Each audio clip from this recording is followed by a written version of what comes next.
Hey Gems, it's Esmeralda. So today I'm going to be talking about one of the easiest plants to care for, and that is the pothos. So pothos are a really great starter plant for anyone who wants to get into plants or someone who's just looking for something that's super easy to care for that won't take a lot of time, and pothos are one of them. And there's so many varieties that you can literally just like choose from them. So like the ones in my collection right now are the neon pothos that you see behind me right here, and it has a pretty bright green, lime green color. It's so pretty, and they're super fast growers, and they're super easy. They don't take a lot of time, and yeah, and they're easy to propagate. So that's another reason why I love them. And I have the neon pothos, the marble queen, the satin pothos. This is my golden pothos right here, and then my jade pothos. And see, there's a bunch of different varieties of pothos, and these are just like the basic ones that you can literally get these anywhere. Most of my pothos I've gotten from Walmart. I got that one from Walmart during the summertime. I got this from Walmart recently, and it's so cute. The leaves actually like look silver in the sunlight, so it has that really cute sparkle to it, and I love that. This one I actually so my husband makes fun of me all the time for this one because we were at a local mall and I saw that they had plants there, and the plants are like really cute and healthy.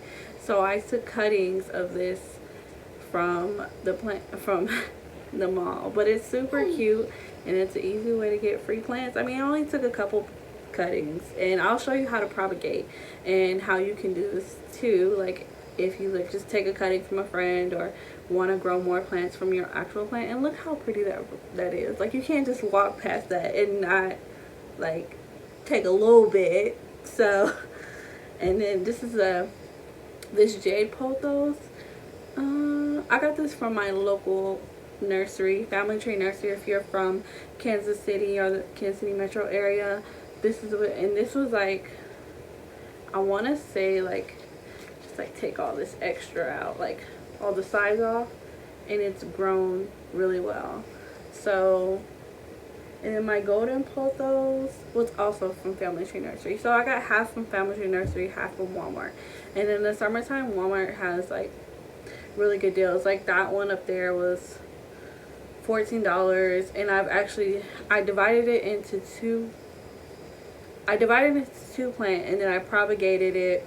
And if you don't know what propagation means, I took a clipping of the plant, put it in some water, and it rooted, and then it forms into a new plant. So that's basically what propagation is. And I propagated a third plant. So I gave one of my plants to a friend for Christmas, and then I gave cuttings to another friend. So like these are literally the plants that keep on giving. Like they shoot out like nobody's business as long as you care for them correctly, and the care is easy, and that is what we're going to get into.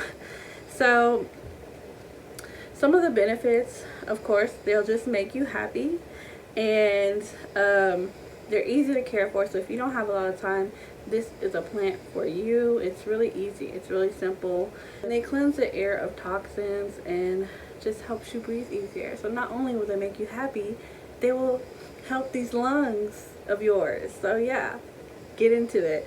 And then they're really great for a variety of homes. They don't take a lot of humidity, they don't take a lot of time, so they can do well in just about any home environment. So yes. So the first thing we're going to talk about is lighting. So lighting is really easy for this. They just need bright indirect light, and they can tolerate lower light standards.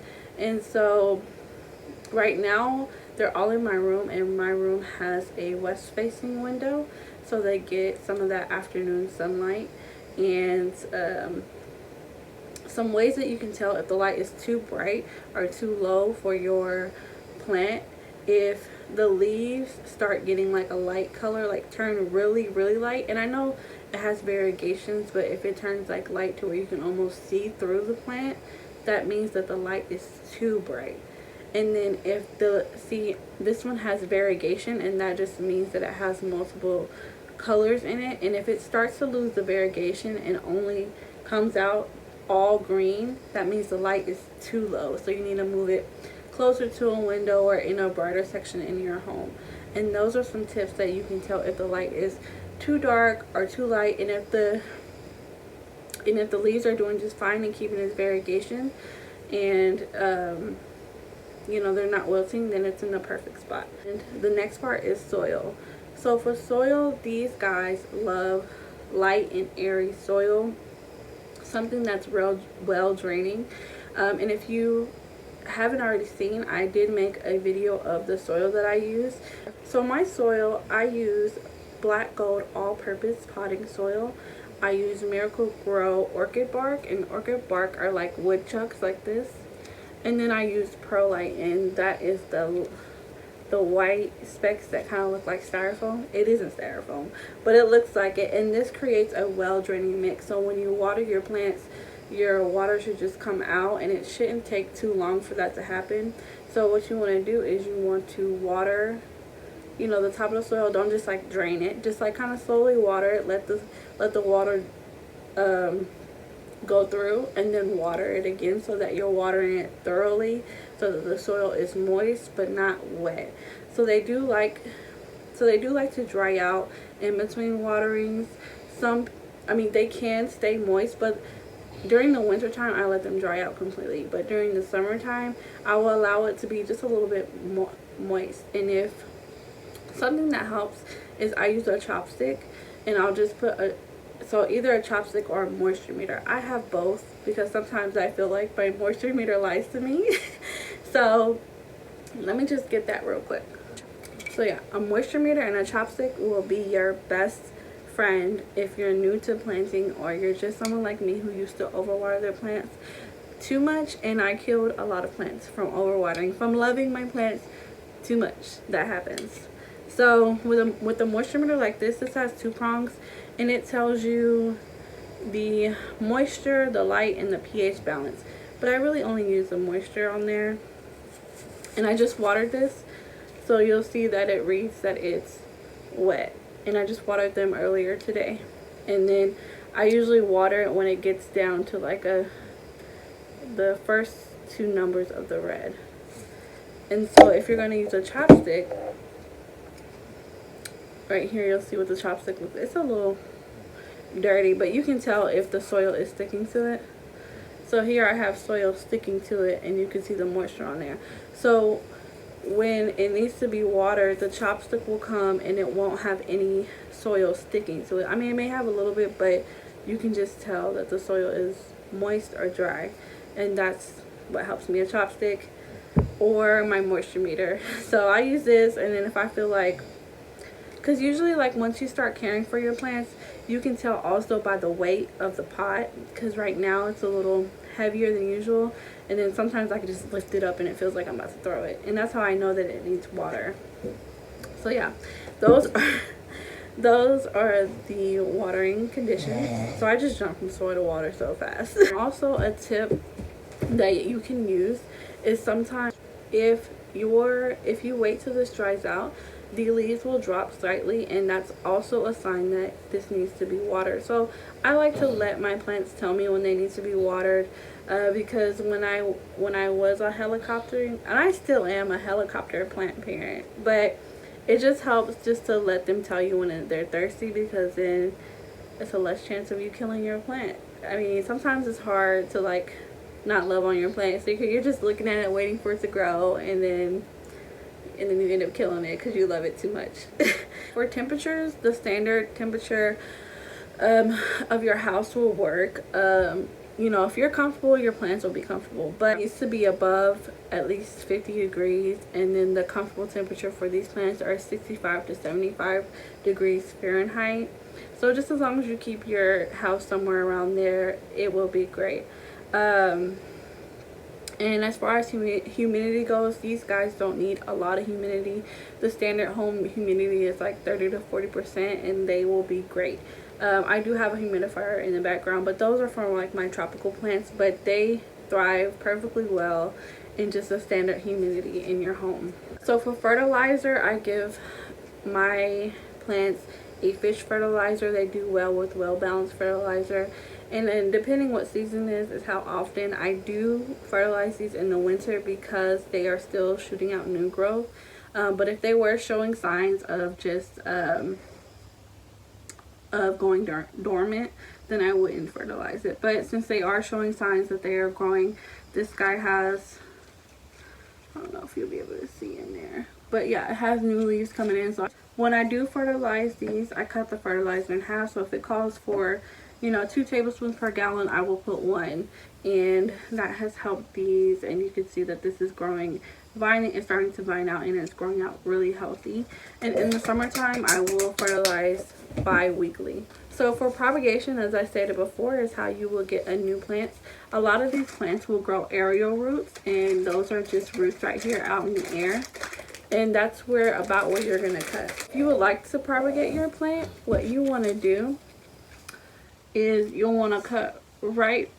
So this is a node right here, this little bump right here, and where you see a root coming out. Sometimes it won't have a root already coming out, but you can still propagate that even though the root is not coming out yet, because once you put it in water or soil, the root will come out. So what you want to do is you'll cut it like about right here is where you would cut it, and that's halfway in between each stem. And then you can just place that cutting into water, or you can place it into soil. I like to water propagate because I'm nosy and I love to see my roots grow, and it's so cool to see your roots grow in water. And I can insert a picture of some things that I'm rooting right now. Am I rooting? I don't think I'm not rooting any pothos, but I am rooting philodendron, and their care is very similar. And so you could just put this in water with the leaf onto it, or you could take this leaf off and then put this into soil, just so you have a little bit more room. But yeah, that is how you propagate it, and then you can create a whole new plant like I did with this one. Sorry, just going all kind of ways. So this is a plant that I created through propagation that I got from the mall. So thank you to my local mall. And don't look for me. So yeah, that is all that I have for the pothos care. They're super easy, and if you have any other tips for beginners, please comment them down below. And yeah, they're just super easy to have in your plant. So if you don't have a lot of time, this is a plant for you. And if you guys need any other care tips for any other plants, please let me know. I'll be posting more care tips soon, and I'll also be posting more tips on how to adjust your clothes from the thrift store, because I also love to thrift as much as I love to plant. Thank you for hanging with me as I told you about my pothos collection. Look how cute those leaves are. I could talk forever, but I will see you guys next time, and don't forget to like and subscribe. Thank you.